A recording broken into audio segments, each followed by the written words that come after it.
Assalamualaikum warahmatullahi wabarakatuh. Jumpa lagi bersama Samwes. Kita di kanal Java 1, podcast Java 1 dengan slogan bersama mencari solusi.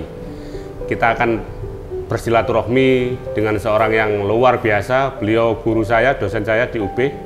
Assalamualaikum warahmatullahi wabarakatuh, Prof. Waalaikumsalam warahmatullahi wabarakatuh. Prof, sehat-sehat, Prof? Sehat, Mas Wes. Siap.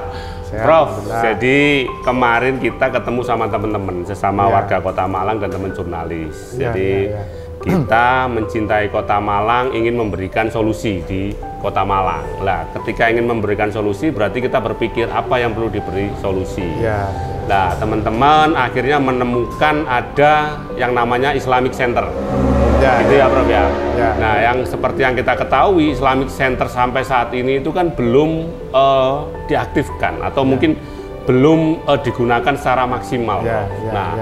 Ini kan saya kira satu hal yang harus kita bantu bersama untuk mencari solusi, Prof. Jadi untuk membantu mencari solusi, kita ingin tahu dulu niat awalnya Islamic Center itu bagaimana sih, Prof?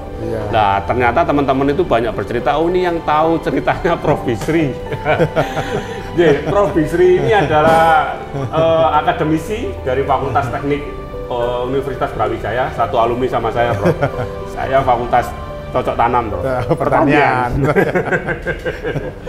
Prof, kita mau nanya dulu, Prof, dikomunikasikan kepada masyarakat, dulu niatnya membangun Islamic Center itu untuk apa sih, Prof? Kok atau muncul Islamic Center itu seperti apa ceritanya, Prof? Monggo, Prof. Ya, jadi itu ide itu kalau nggak salah kan 6-7 tahun yang lalu ya. Betul. Islamic Center itu muncul. Betul. Saya tahu dan dengar bahwa itu usulan dari MUI Kota Malang. Dari MUI Kota Malang. Ingin ada Islamic Center. Jadi waktu itu ingin Islamic Center itu tujuannya nanti ada museum, ada tempat Basnas, tempatnya MUI, ada untuk apa namanya pelatihan keagamaan, macam-macam lah. Di situ adalah sentral tentang keislaman. Ide itu tahun 7-6 tahun lalu. Kemudian saya sudah mendengar bahwa sudah ada master plan-nya, sudah dibuat master plan-nya. Dalam perjalanan itu, dalam master plan itu saya memang pernah memberikan usulan, sekedar usulan. Saya ini kan bukan siapa-siapa, saya akan usulan. Sebaiknya kalau mau memulai sesuatu di situ itu supaya menarik masyarakat, kita harus menarik dulu orang masuk ke situ, tertarik ke situ. Supaya apa? Kalau orang tarik ke situ, kita buat bangunan apapun itu bisa termanfaat dengan bagus. Jadi membangun kerumunan lah, Prof. Kerumunan dulu. Iya, betul. Nek kepingin niku rame ya celuk nong sik. Betul, harus ada yang rame baru rame, nanti lainnya ditambah-tambah. Idenya Prof apa waktu itu, Prof? Waktu itu saya usulkan, waktu itu hanya omong-omongan aja. Mestinya buat masjid dulu. Masjid. Kenapa masjid, Prof? Nah, masjid itu kan pasti orang akan ke situ maghrib sholat. Mestilah ada takbirnya, ada suaranya, ada 5 kali. Minimal Jumatan rame. Gitu. Jadi intinya kita harus mengundang massa dulu. Karena itu daerahnya kan tidak seperti di Kayu Tangan. Tidak seperti di Jalan Suropati atau di Dinoyo banyak orang. Itu kan daerah agak jauh. Sehingga konsepnya harus mendatangkan orang dulu. Salah satu cara adalah yaitu dibangun masjid dulu. Masjid. Prof, kenapa masjid dan masjid seperti apa, Prof? Nah, masjidnya ini harus ikonik Kota Malang, harus ikonik. Masjid ini harus dibuat ikonik. Perlu desainnya dilombakan. Ikonik, saya jadi inget kayak Pandaan Cengho. Karena Malang harus punya ikon, punya ciri khas Kota Malang. Yang masjid itu memang merasa bahwa ini milik orang Malang, memang khasnya. Betul. Bagaimana metodologi untuk ke sana? Ya dilombakan dulu. Dan syaratnya itu kolaborasi antara arsitektur dan budayawan. Budayawan yang asli Malang, yang tahu cerita tentang ikonik Malang.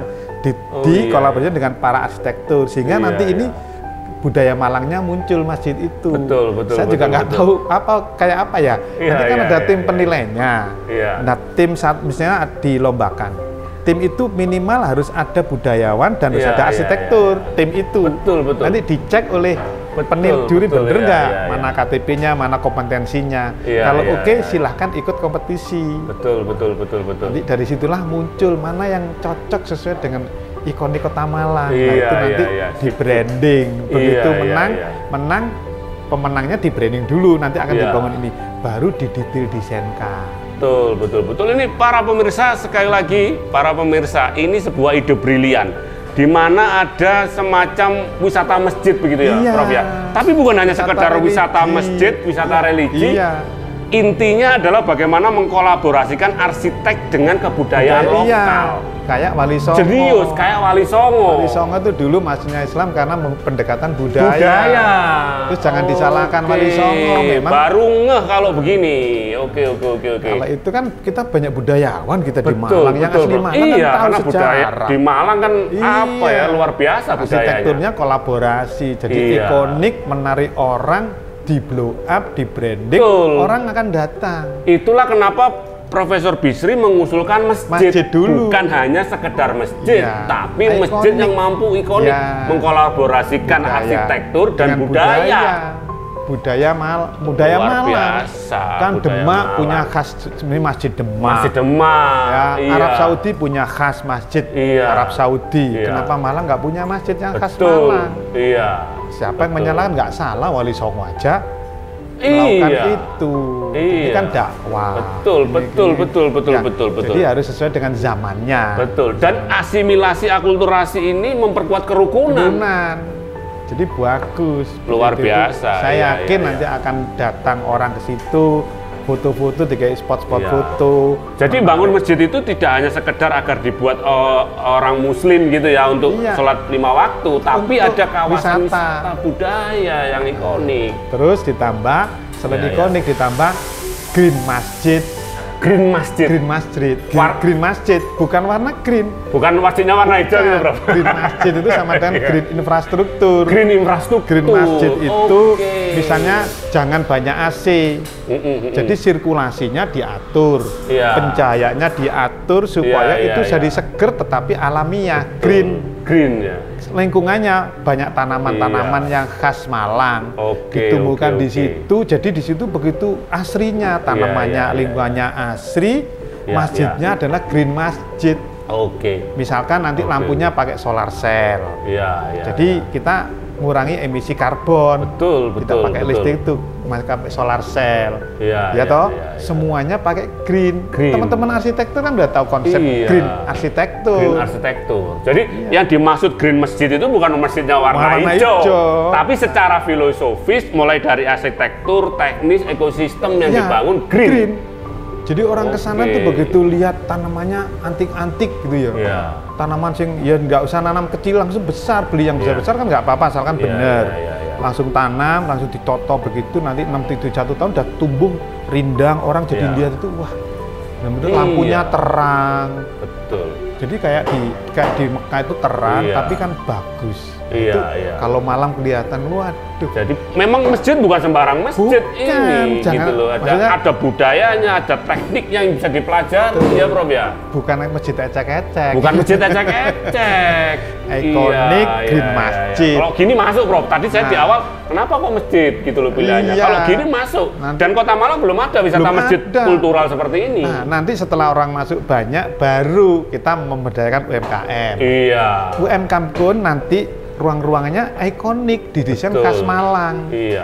Tapi biasanya kalau sudah ada kerumunan banyak mobil parkir tumbuh sendiri. Bakso, moro gitu loh ya, cilok, moro.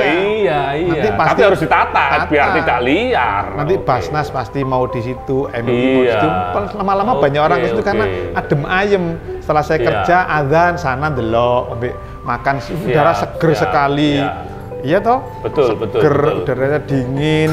Dan masjidnya bagus, ikonik, bersih, waduh luar biasa.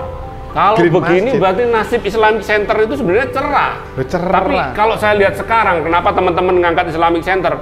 Surem. Nasibnya surem, maksudnya kok ini sih untuk bangunan ini dan ini Islamic Center gitu loh. Ya yang sudah kan biar itu selesai. Ya sudah biar selesai. Sekarang menurut saya yang ditambah sekarang masjidnya dengan Green Masjid, Green Masjid, masjid yang ikonik Kota Malang. Iya.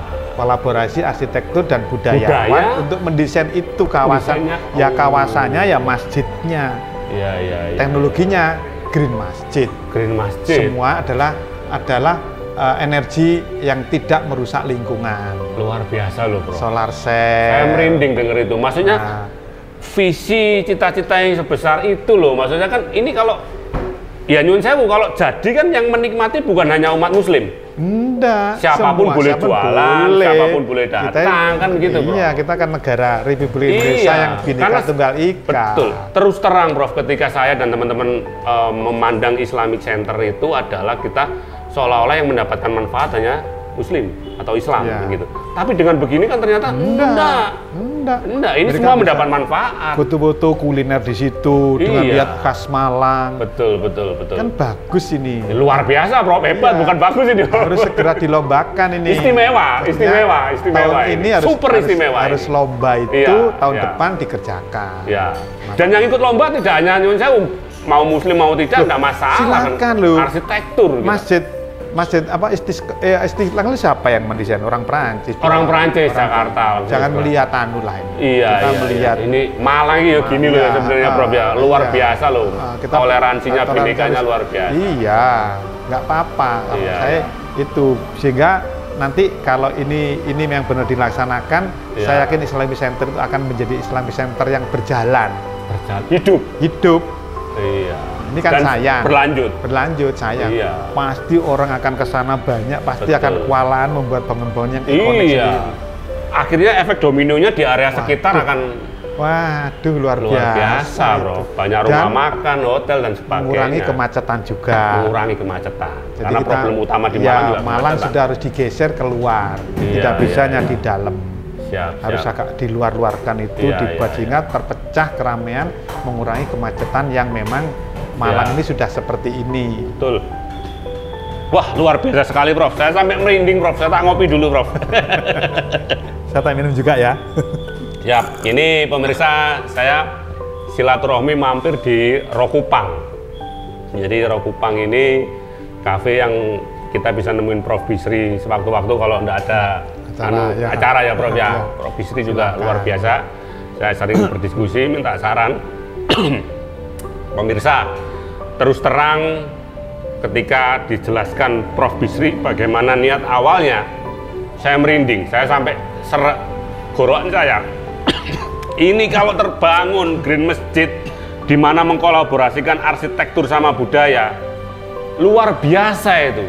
Bukan hanya nilai-nilai ekonomi secara hitungan money oriented, tapi budaya, kerukunan, dinamika sosial, semuanya tercapai. Ternyata ini loh solusinya. Sekali lagi ternyata ini loh solusinya dari Islamic Center. Jadi sekali lagi kepada Prof, ini berarti masyarakat boleh ya ikut urun rembuk? Boleh lah. Pemkot juga lah gitu ya. Pemkot itu juga representasi dari masyarakat banyak. Betul, iya. Jadi representasi itulah yang harus dianukan oleh Pemkot. Iya. Prof, ini kalau seandainya ada dorongan yang kuat setelah podcast ini diminta untuk mengawal, bersedia, Prof ya? Loh, saya ini kan sudah umur ya. Iya. Untuk apa lagi kalau saya nggak bantu semua orang? Wah, itu loh. Saya mau, saya seneng dengan senang hati. Pokoknya waktunya bisa kita atur. Saya seneng akan mengawal ini untuk sampai misalkan sampai ini jalan lah. Iya, Bro. Saya ini kan sudah tinggal pengabdian masyarakat. Iya. Kalau akademisi dulu Tridharma, pendidikan, penelitian, pengabdian. Saya sekarang banyak di pengabdian masyarakat. Oh, ini loh Prof Bisri luar biasa. Jadi terus terang pemirsa, saya merinding melihat nasib saya di awal sebelum ketemu tadi. Itu pandangan saya tentang Islamic Center itu suram. Tapi begitu dijelaskan bahwa niat awalnya seperti ini, perencanaannya seperti ini, dan yang belum seperti ini.